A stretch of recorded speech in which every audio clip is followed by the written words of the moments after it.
In this session, we'll illustrate how layers can be used to organize different types of design information. We'll continue working on the drawing of the floor plan that we created in the previous two sessions. In order to display information about the layers in our drawing, we'll click on the Layers icon. As we can see, the only layer that currently exists is Layer 0. This is a default layer that geometry is placed on unless the user creates additional layers. We'll now create a new layer on which the bathroom fixtures will be placed. We do this by first clicking on the New button. Now we'll key in the name Bathroom to replace the default name assigned by AutoCAD. In order to change the color of the objects that will be drawn on this layer, we'll click on the color square.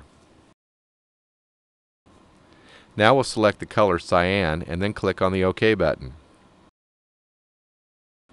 In order to cause the objects that we are about to create to lie on our new layer, we'll now click on the Current button followed by clicking on the OK button. As we can see, Bathroom is listed in the Current Layer window along with its icons that indicate visibility, status, color, and so forth. Now we'll click on the Zoom Real-Time icon and then press and hold down the left mouse button while moving the cursor up. To stop the zoom process, we'll now click on the Escape key.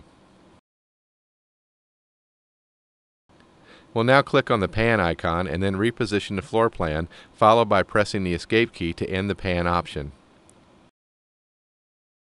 The first object that we'll draw will be a rectangle that represents the outline of the bathtub. We'll start by clicking on the rectangle icon. And then we'll click on the Snap to Endpoint icon, followed by clicking on the lower right inside corner of the bathroom wall. Now we'll key in the relative coordinates at -2 feet 6 inches, 5 feet 10 inches to define the opposite corner of the rectangle. We'll define the inner shape of the tub by drawing another rectangle, so we'll start by clicking on that icon now. The inner rectangle will start 3 inches from the bottom and right edges of the outer rectangle, so we'll click on the Snap From icon followed by clicking on the Snap to Endpoint icon. We'll now click on the corner of the outer rectangle and then key in an offset of at -3 inches, 3 inches.